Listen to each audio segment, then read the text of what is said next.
Bonjour Julie, j'ai fait une vidéo pour essayer de faire réfléchir comment on calcule l'intérêt ou le désintérêt des différents actifs qui sont proposés aux épargnants. Donc en fait, en date du 12 mars, j'ai fait un tweet sur le BTC, Bitcoin, où je félicitais les gens qui avaient encaissé la baisse à 20 000 dollars, qui avaient tenu et qui bénéficiaient actuellement de gros gains.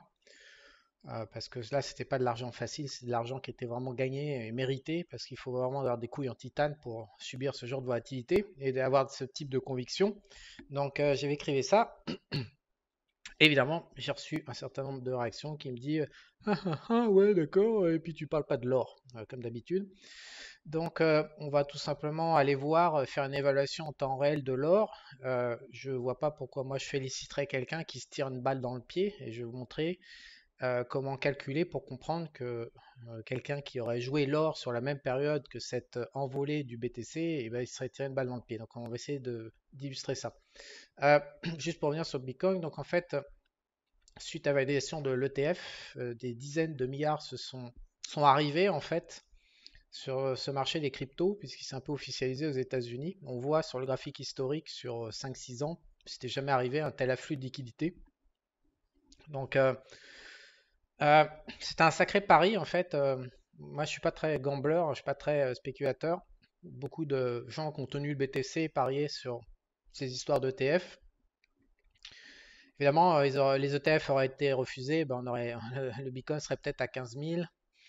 Voilà, les ETF Bitcoin sont acceptés et donc le BTC est à 70 000 avec le fric qui arrive. Euh, voilà, je pense que bah, il y a une chance sur deux quand on commence à spéculer sur des événements binaires. Euh, ceux qui ne se sont pas trompés de côté touchent une énorme rémunération, en l'occurrence 300% de gain.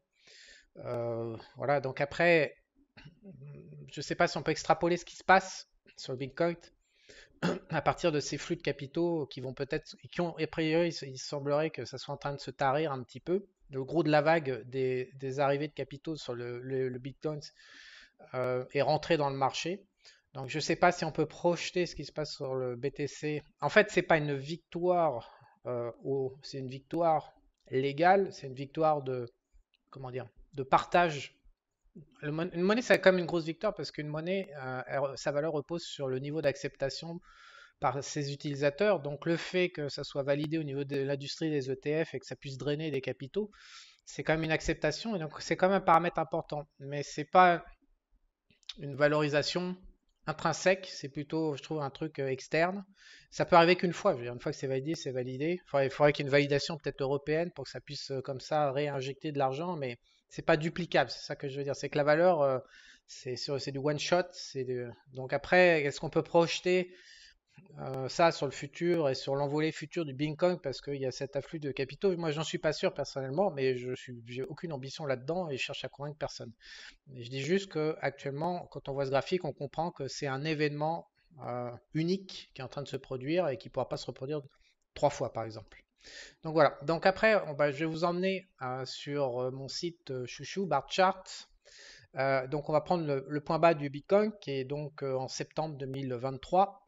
Et donc on voit toute l'envolée avec la validation les afflux de capitaux, la validation, je ne sais plus, qu'il y a eu en décembre, un truc par là, et puis après ça arrive massive, hein, c'est hallucinant les injections de capitaux qu'on a eu.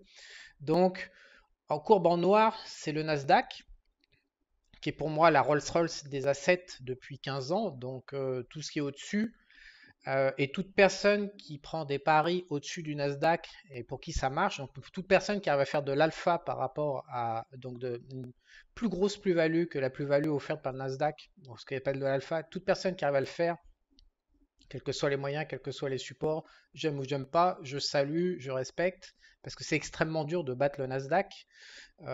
C'est dans l'intérêt de tous les épargnants de porter une position Nasdaq en passif sur le long terme.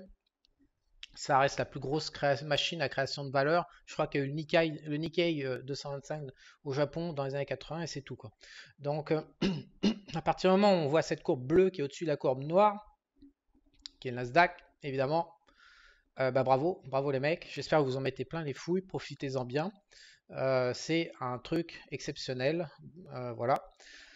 Et pour le débat, alimenter le débat, la courbe orange, c'est l'or. Donc l'or fait moins bien que le Nasdaq, mais là j'ai mis juste une temporalité, j'ai pris le point bas du Bitcoin. En plus comme ça, parce que souvent on me dit, hey, tu fais démarrer tes dates pour avoir raison sur ton graphique. Non, non, j'ai fait le point bas du Bitcoin, toute son envolée, je la compare au Nasdaq et à l'or. Donc actuellement, l'or fait moins bien, hein, mais il y a 7% d'écart, encore que sur un an et demi, 7% d'écart, c'est beaucoup.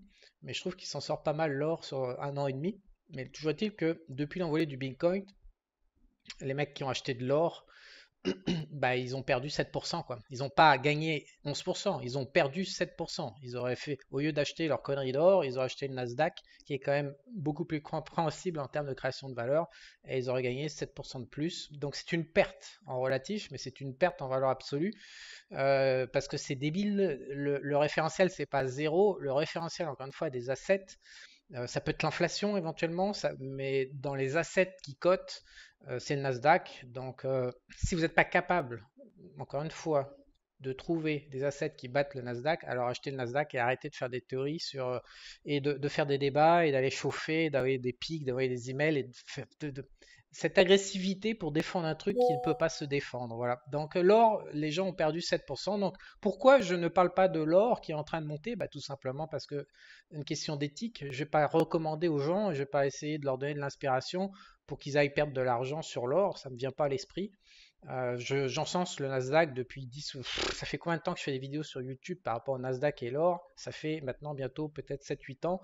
Et donc, ça n'a pas changé. On est 7-8 ans plus tard. Donc maintenant, puisque certains ont encore envie de jouer au con par rapport à l'or, là maintenant on va afficher sur 2 ans.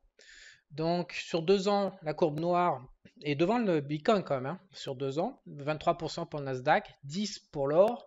Donc là, on est maintenant sur une différence de 13% sur 2 ans. Après, ok Charles, tu te rends tes dates de départ. Bah, mettons sur 3 ans.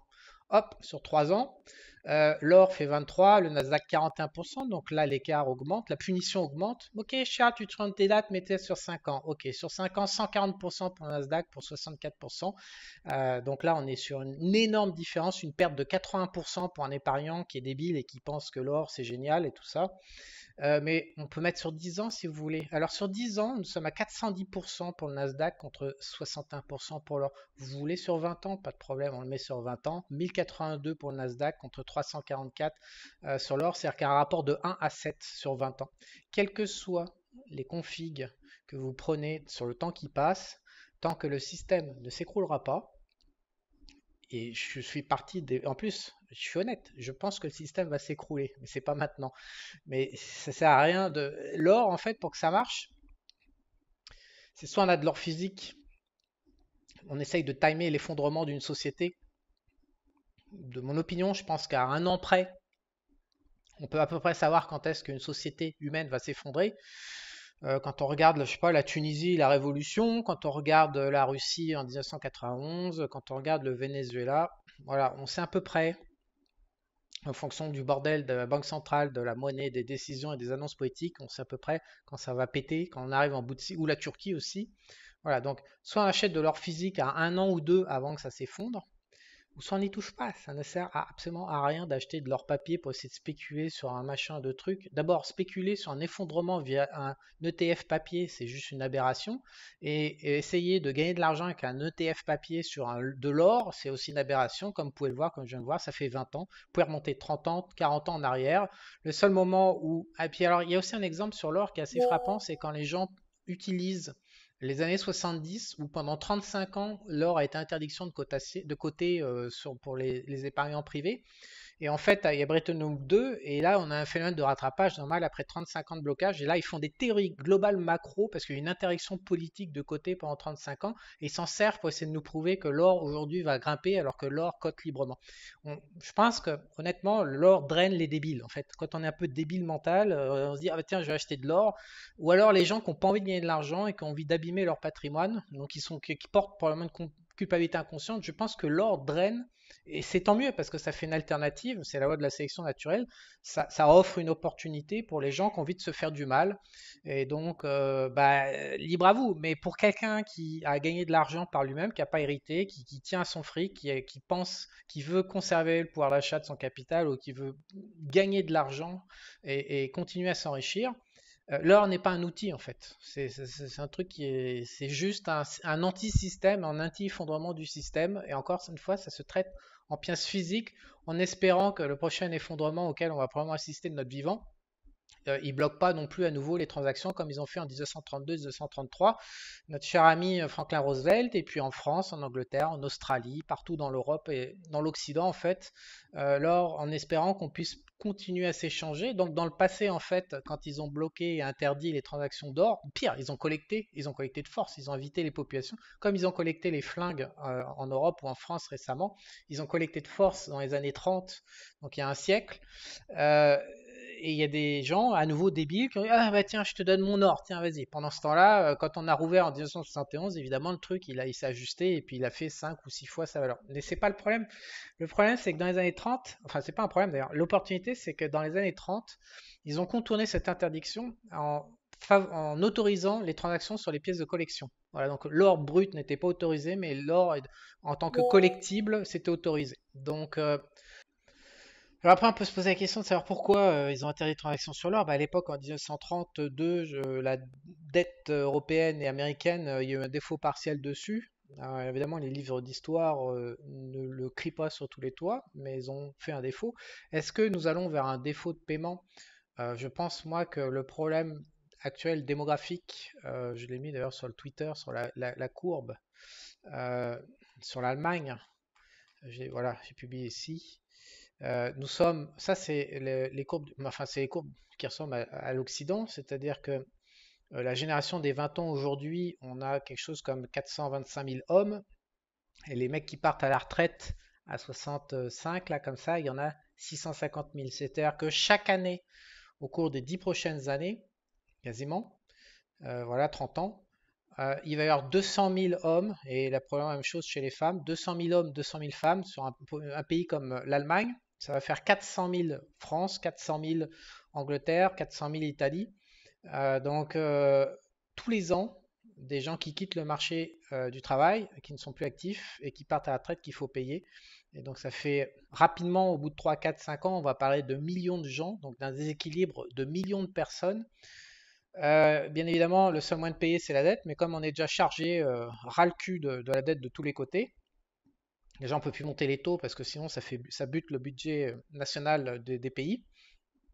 Donc les dettes étant pas consolidées en plus au niveau européen, je- techniquement il va y avoir un problème quasi inévitable à horizon 6-7 ans. Alors je suis pas devin, mais comme par hasard, ça correspond à la date d'arrivée de la CBDC de l'euro. Donc il est vraiment très très probable qu'à cause de la dette, donc à nouveau un problème de dette comme dans les années 30, nous ayons des gros changements, on va dire, peut-être un Bretton Woods 3 sur la monnaie. Et donc, est-ce que l'or pourrait être utile? Est-ce que le Nasdaq pourrait être utile? Est-ce que le BTC pourrait être utile?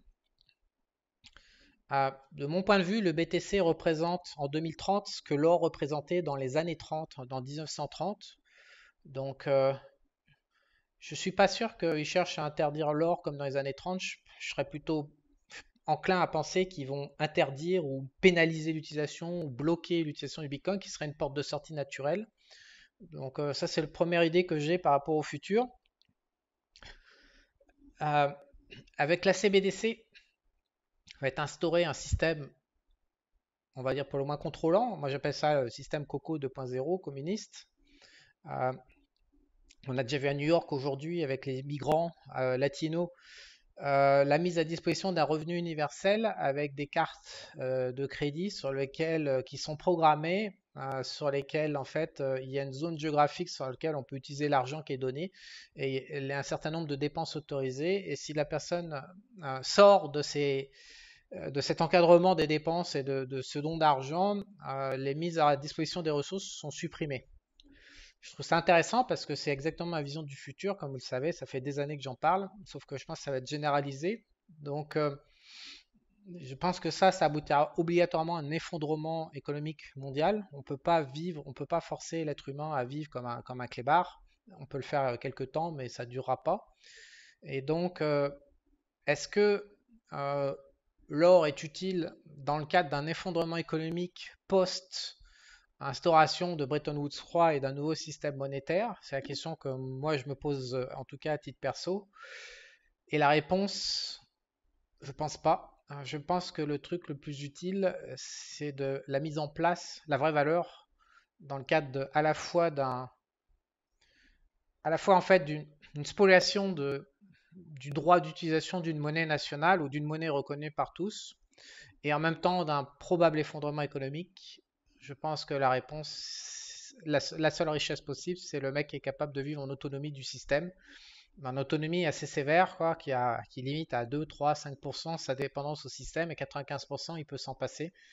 Et donc, dans le cadre d'un patrimoine à investir, le plus gros bénéfice qu'un patrimoine puisse apporter pour moi, une fois qu'il y aura l'histoire des monnaies électroniques, c'est de dépenser son argent de manière à obtenir cette autonomie, qui est très compliqué aujourd'hui. On est complètement assisté, on n'a plus aucune idée de ce que c'est que l'autonomie. Et non, c'est-à-dire que pour moi, le débat de l'or, en fait, il est quasi inexistant. Peut-être que ça va grimper un petit peu, mais ça grimpe pas, probablement pas aussi fort que le Nasdaq et que le BTC. Mais s'il y a spéculation, alors ça doit avoir lieu probablement sur le BTC en priorité, d'ici la monnaie électronique. Une fois que la monnaie électronique arrive, je pense que le débat Nasdaq or, il n'existe même plus. On sera un autre bordel. Et après, ça n'existe toujours pas.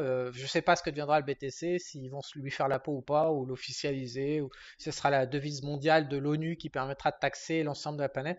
Il y a trop d'inconnus aujourd'hui pour répondre à ces questions. Et je pense que le BTC et le développement d'une autonomie, et le Nasdaq bien sûr, hein, d'ici 2030, le Nasdaq, la techno américaine pour être plus précis, je pense que c'est vraiment là-dessus que c'est le plus intéressant. Et si ça vous plaît pas, j'ai réalisé aujourd'hui une interview de Loïc Abadi pendant 2 heures qui sera publiée, je sais pas, lundi probablement, euh, qui parle des actions de Hong Kong en approche décote et value. Voilà quoi. Donc, mais entre Hong Kong, les actions de Hong Kong en value ou l'or, il n'y a pas photo 2 secondes, c'est les actions value de Hong Kong qui sont susceptibles de créer de la valeur et non pas l'or. Même si l'or grimpe, il grimpera probablement moins que la paire Nasdaq et les actions value. Donc, il n'y a toujours pas de débat, il n'y en avait pas il y a 8 ans pour l'or, je trouve qu'il n'y en a toujours pas aujourd'hui. Encore une fois, tout dépend, je pense, psychologiquement d'une volonté, d'une présence ou d'une absence d'envie de gagner de l'argent avec son patrimoine. L'argent qui gagne de l'argent, en fait, c'est quelque chose qui suscite beaucoup de culpabilité en Occident. Et quand c'est pas géré, ça aboutit invariablement sur les mecs qui prennent une position sur l'or et qui perdent leur temps, qui perdent leur potentiel, qui perdent l'opportunité de leur capital, de ce que ça pourrait leur apporter. En voulant bien faire, bien sûr, et ben, ils perdent leur temps. Voilà, donc j'ai pas changé d'opinion depuis 2016 ou 2017 sur ce débat Nasdaq or, comme vous voulez le voir. Je pense qu'en plus, ces graphiques-là de démographie, c'est le fondement de notre futur immédiat, là, dans les 5 à 10 ans. C'est ce qui va tout péter. La vie qu'on connaît aujourd'hui, elle va être pétée à cause de ça, inévitablement. Euh, on aurait, on aurait, comme dans le passé, 50% de dette sur PIB. Ok, pas de problème. Mais là, on en est à 120, 100. Enfin, c'est juste pas gérable, quoi. C'est-à-dire que déjà aujourd'hui, l'intégralité de la croissance économique, d'ailleurs, on le voit bien, là, il n'y a plus aucune croissance économique en Europe. Je l'ai mis sur le Twitter aussi. Voilà l'évolution du PIB de la zone euro. Depuis l'instauration de la zone euro, c'est juste une catastrophe. Il n'y a plus il y a plus aucune progression. Euh, si on met un pays qui est encore en état de fonctionnement, c'est-à-dire qui fait pas mal de dettes, les États-Unis, mais qui en même temps fait progresser son économie pour payer ses dettes, voilà, on a un profil complètement différent. Donc c'est bien beau de dire que les États-Unis ont autant de dettes que l'Europe. Je rappelle que le stock de dette, à un moment, génère des intérêts à payer et que ces intérêts, bah, on les paye en augmentant les budgets des États. Et donc, pour augmenter les budgets des États, si on ne peut pas toucher à la valeur relative des impôts, c'est 60% et quelques, Et à un moment, le seul moyen de s'en sortir, c'est d'augmenter le PIB. Comme ça, bah, il y a de plus en plus d'impôts en même temps qui sont générés chaque année et perçus par l'État. Et donc l'État, du coup, retrouve une marge de manœuvre pour payer de plus en plus d'intérêts. Donc il peut continuer à s'endetter, ce qui est le principe de l'économie américaine. Mais comme vous venez de voir, l'économie européenne ne fonctionne pas comme ça. Donc l'économie européenne n'augmente pas son PIB, donc n'augmente pas ses rentrées fiscales, donc n'a absolument aucune marge de manœuvre. Donc à 100 ou 120% de dette sur PIB, c'est simple, l'intégralité du peu de, même on est probablement en contribution négative, c'est-à-dire que l'intégralité du peu de croissance ou de l'absence de croissance est littéralement ponctionnée et allouée à la dette, à la charge d'intérêt liée à la dette, et donc chaque année, entre le paiement des fonctionnaires qui produisent pas grand-chose hein, en termes de valeur économique, ça vend pas grand-chose. Un fonctionnaire, ça fait pas beaucoup de chiffre d'affaires, par contre, ça coûte une blinde. Donc l'économie privée se réduit en Europe. La productivité des fonctionnaires que j'ai publié sur Twitter est nulle sur 25 ans. Donc il n'y a pas d'augmentation de valeur proposée aux gentils contribuables malgré la charge d'intérêt. Et de l'autre côté, on a une réduction des ressources puisque de plus en plus de ressources sont consacrées au paiement de la dette à cause de l'absence de croissance. Il y a pas, on peut pas, c'est pas de solution. Les gens ne comprennent pas trop comment ça fonctionne, mais il y a pas de solution. Ça va dans le mur. La zone euro est condamnée à ce stade à percuter un mur et d'une manière ou d'une autre, ça va être un carnage. Ça passera par une dépression économique, ça passera par une hyperinflation, ça passera par un truc extrême obligatoirement. Il n'y a qu'un tic-tac. Voilà, donc après les gens pensent que ça va s'effondrer demain. Je vois pas comment ça peut s'effondrer demain, c'est impossible. Il y a besoin encore d'une inertie de 5 à 10 ans.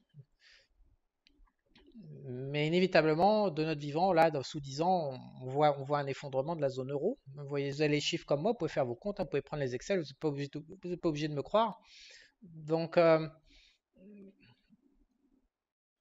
je reviens à mon histoire démographique. Si vous cumulez la situation monétaire, fiscale, endettement, avec cette horreur, ce décalage ici, là, entre les deux, démographique dans tous les pays européens, euh, c'est ça qui est inquiétant en fait. C'est que pourquoi je parle d'effondrement et pas juste de crise économique ou de dépression économique? Pourquoi il va y avoir un effondrement? Mais euh, il y a une double crise ingérable, c'est-à-dire qu'il y a une crise à la fois financière, le modèle fonctionne plus et le déclencheur, ça va être probablement les gens, c'est-à-dire c'est la démographie et ça on peut rien y faire.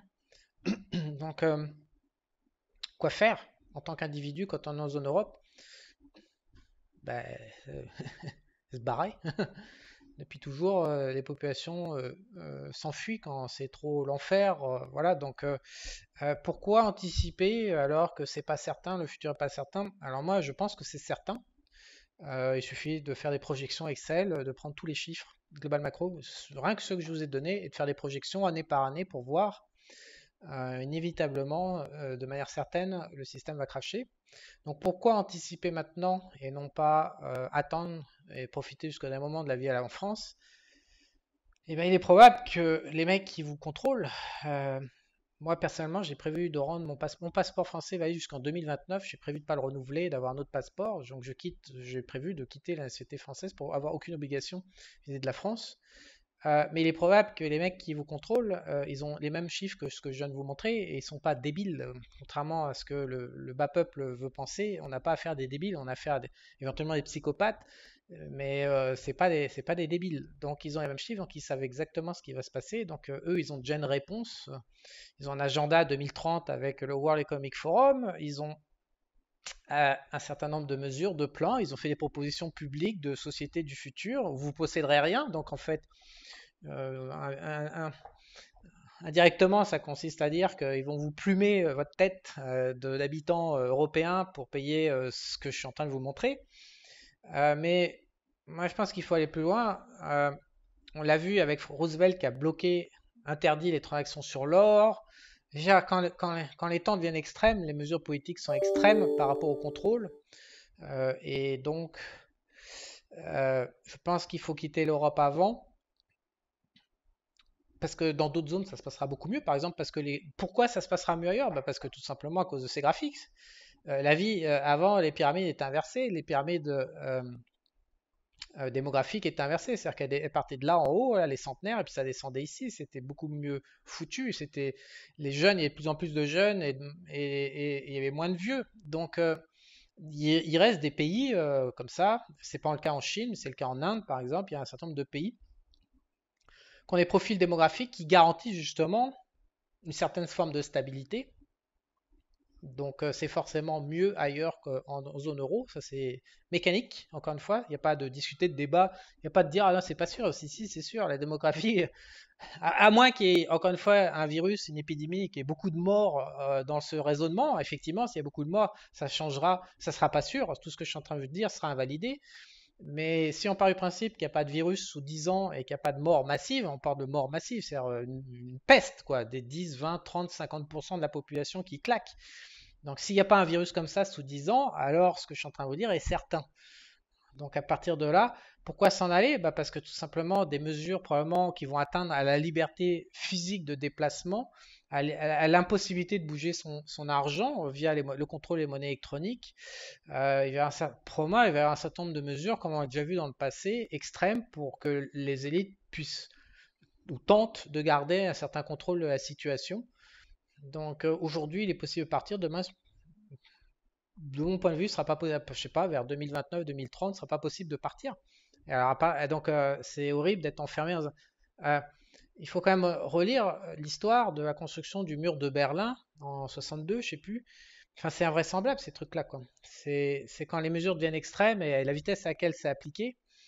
euh, Est-ce que c'est utile d'anticiper, de mettre en jeu son mode de vie, de partir faire une vie internationale pour plus de sécurité? Est-ce qu'il y a un bénéfice? Est-ce que c'est comme le Bitcoin, quoi? Est-ce que c'est parier, pour spéculer, ou est-ce que là, il y a un rendement, un bénéfice quasi sûr? Pour moi, le bénéfice à quitter l'Europe aujourd'hui est quasi sûr parce que vous y restez, vous êtes quasiment sûr de vous confronter à un effondrement économique et à un changement de système monétaire où vous risquez de tout perdre. Et, et, et puis, si vous restez pas, euh, imaginons que vous tombiez sur un pays qui vous offre une qualité de vie que vous aimez moins qu'en France, ok, possible, mais qui vous garantit un avenir plus safe. Euh, Si vous regardez la période avant et puis effondrement et après, au final, si on fait une moyenne sur 20 ans, le pays que vous aimez moins que la France, au final, il vous rapportera plus que à rester, à continuer à toucher le mode de vie que vous aimez bien en France et puis après à affronter un effondrement. Enfin, je veux dire, il y a très peu d'arguments qui militent. Alors, il y en a plein qui m'expliquent, j'ai un job où je suis bloqué en France, je ne peux pas l'exporter dans le reste du monde, j'ai un patrimoine, j'ai des enfants, une famille, un machin, truc. Bon, bah, je crois que là, il y a un problème de lien à la mort, de réflexion sur le fait que nous sommes mortels, de réflexion sur le fait que la survie matérielle, quand on dépend d'un État et que l'État devient extrême, bah, j'ai même pas parlé de la télésurveillance et des reconnaissances faciales et tout le merdier, la carte d'identité, les caméras dans la rue, le bordel, la géolocalisation, les pupus. Euh, on va vers un contrôle d'État, enfin du moins occidental, assez violent, ou très violent, très coercitif. Euh, si on sent en soi la notion de mort, qu'on est mortel, et la notion de survie matérielle, il n'y a quasiment aucun bénéfice à rester en France en zone euro.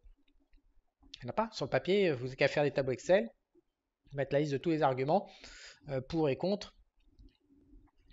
La balance, ça pense déjà aujourd'hui, et penche, ça fait 20 ans que ça penche du côté de l'expatriation, de toute façon, mais le déclin va, je pense qu'on arrive en bout de couloir, et que c'est le début de la pente en fait. On va commencer à dévaler la fin du socialisme et basculer en mode communiste. Donc je pense que s'il faut commencer à envisager de quitter la France, de quitter la zone euro, je pense que maintenant c'est quand même assez opportun. Voilà. Alors après, est-ce que c'est facile de quitter le système? Non, c'est dur. C'est beaucoup plus dur de partir faire une vie internationale que de rester en France, c'est clair. Donc il y en a qui disent bah, j'en ai rien à foutre, je préfère crever, tant pis, j'en profite un peu, puis ils vont me crever. Ça, j'ai ce discours-là qui arrive dans ma boîte email. Après, il y a ceux qui veulent partir, donc bah oui, ça exige plein. Moi, j'ai créé un concept dont je parle assez régulièrement. J'appelle ça un homme 2.0, un mec qui veut pas crever et qui veut pas affronter du chaos et la fin de sa liberté et tout le merdier. C'est quelqu'un qui, j'appelais ça l'homme 2.0 parce qu'on va vers un système communiste 2.0, donc c'est la correspondance. Donc des compétences, bah, il en faut plein. Il faut avoir le sens ou l'aptitude ou les. C'est là-dessus que je travaille actuellement. C'est pour ça que je fais moins de YouTube d'ailleurs et beaucoup plus monter une ferme, enfin savoir survivre en dehors d'un système, ce qui est assez compliqué. C'est assez vaste tout ce qu'il faut. Il faut également connaître le monde, les systèmes fiscaux, politiques, trouver un job qui permette de monétiser sa vie, d'une manière ou d'une autre, de faire entrer des pépettes via la vie internationale, ce que j'appelais les 3S, se sécuriser, s'enrichir, s'expatrier. Donc ça, oui, il faut une compétence internationale évidente, c'est compliqué, beaucoup d'accidents. Il faut également une compétence économique, savoir créer du revenu.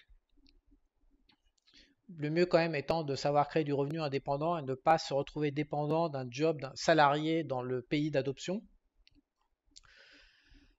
Pour arriver à faire tout ça tout en travaillant, tout en nourrissant sa famille, bah, il faut être super balèze en termes de productivité, donc stratégie de vie pro et perso, oui, je pense que c'est ultra utile. Il faut se connaître aussi, puisqu'il y a de la peur, c'est compliqué la vie internationale, il y a plus de challenge, donc du meilleur d'une autre, il faut apprendre à se connaître, donc à la fois la productivité et de la connaissance de soi. Et il faut maîtriser le pognon, à peu près comprendre un minimum, donc université investisseur. Après, ça, c'est des choses un peu plus spécifiques de bourse. Je pense aussi ça, c'est important, savoir gérer son corps, savoir gérer la bouffe, les hormones, le vieillissement. Il faut être connecté, je pense. Donc, allez, avoir des sources d'infos, au moins savoir soit rentrer des infos dans son crâne qui n'aboutissent pas à faire de la merde à la fin. Il faut se connecter, donc c'est pour ça que pour moi, mon prochain objectif, c'est le groupe Discord 2.0 dans lequel il y a déjà pas mal de contenu, mais qui est, de mon sens, imparfait. Il faut connecter avec les projets des autres. Euh, je constate chaque semaine que se connecter aux autres est la carence la plus élevée, la difficulté la plus importante que les hommes ont aujourd'hui dans ce monde. Sélectionner des bons partenaires, faire confiance, se regrouper, s'associer, faire des partenariats, partager. Économiquement, hein, je ne suis pas en mode coco ou socialo, mais tout ça, c'est des compétences qui posent un vrai problème. Et avoir une tribu de mecs autour de soi connectés pour avoir l'information, la bonne ou l'excellente source d'information, le bon contact, le bon avocat, le bon machin, le truc. Euh, on est aujourd'hui, l'économie digitale est assez complexe. C'est plus les contraintes d'avant matérielles qui étaient assez pénibles. C'est plus la matière qu'il faut affronter, mais c'est la complexité. Ça va à toute vitesse, l'intelligence artificielle, etc. Il y a beaucoup de spécialisation. On ne peut pas tout connaître sur tout. Donc il faut savoir absolument avoir un bon réseau là-dessus. Donc dans le 2.0, bah, c'est ce que je suis en train de bâtir, c'est ce que je dois améliorer en fait. Voilà. Donc ce n'est pas. Est-ce que c'est. Moi, c'est la réponse que j'ai apportée, que je propose. Rien à foutre, hein, si, il y a déjà allez, c'est fermé d'ailleurs, au fait. Ouais, je propose, c'est fermé, je prends plus de clients parce que je fais également un entretien individuel par rapport à M 2.0 et donc j'ai un stock d'entretien qui fait que je ne peux pas prendre de nouveaux clients. Il y a juste une liste d'attente. Mais c'est pas ça que je veux dire. Je veux dire que Homme 2.0, je l'ai construit comme une réponse à l'agression Coco 2.0. Euh, et qu'on me dit, est-ce que j'ai une chance d'y arriver? Euh, la vérité, ça dépend que de vos aptitudes personnelles. Est-ce que tout le monde peut y arriver? Vous savez, en fait, dans les pages de vente ou dans le bordel YouTube moderne, on dit tout le temps, ouais, mais moi je l'ai fait, regarde, je suis un gros con, je l'ai fait, donc toi, si tu m'achètes ma formation, tu peux le faire aussi. Franchement, Homme 2.0, est-ce que tout le monde peut le faire? Non. Non, je pense pas, je suis désolé, mais il y en a qui sont condamnés, beaucoup à mon avis, parce que c'est trop complexe. Voilà, donc ceux qui ont une pulsion de vie à l'intérieur d'eux suffisamment forte, eux, ils vont y arriver, parce qu'il est hors de question à l'intérieur d'eux qu'ils se laissent crever par un système. Et puis les autres qui ont bah, une situation ce qui est, est-ce qu'ils vont y arriver? Non. Est-ce que en prenant un package Job 2.0, vous y arriverez quand même parce qu'on vous met tous sur un plateau? C'est ça la page de vente ultimate. Mais attends, je te mets tout là, t'as ta liste et tout, t'as toutes tes formations, tes entretiens, tes contacts, et avec ça, c'est la solution, mec. Tu vas éviter le coco 2.0. Non, non, c'est de la merde, ça. C'est pas vrai. Même avec un package Job 2.0, si vous n'êtes pas assez Voilà, s'il n'y a pas assez d'envergure, de pulsion de vie, ça marchera pas en fait. Donc, pour moi, je suis assez pessimiste sur le futur en fait. Je vois beaucoup de, je pense qu'il va y avoir beaucoup de souffrance humaine là, dans 10 ans, quand le système va muter. Euh, Là, les gens ils disent ouais, putain, on souffre et tout, c'est dur, c'est machin. De mon point de vue, je peux me tromper, mais je pense qu'ils ont absolument aucune idée de ce que c'est que la souffrance. Déjà, il n'y a pas eu de guerre en Europe depuis 70 ans. Il y a un petit cocon socialo, là, tout chaud, tout mignon. On est tous bosnés comme ça, sens du poil, c'est tout mimi. C'est la fin, les mecs. Là, le truc rugueux du passé, qu'on a oublié que c'était rugueux, ça arrive. Ça va être très très rugueux, là. Ça va déboîter. Et on va voir un truc, à mon avis, voilà. Et est-ce qu'il y a un ticket de sortie pour tout le monde ou alors est-ce que tous mes clients auront un ticket de sortie? Ça serait vous mentir, vous baratiner comme tous les youtubeurs que de vous dire que oui. La vérité, c'est non, il n'y aura pas de ticket de sortie. Pour la grande majorité, ça va être un carnage. Voilà, je suis désolé.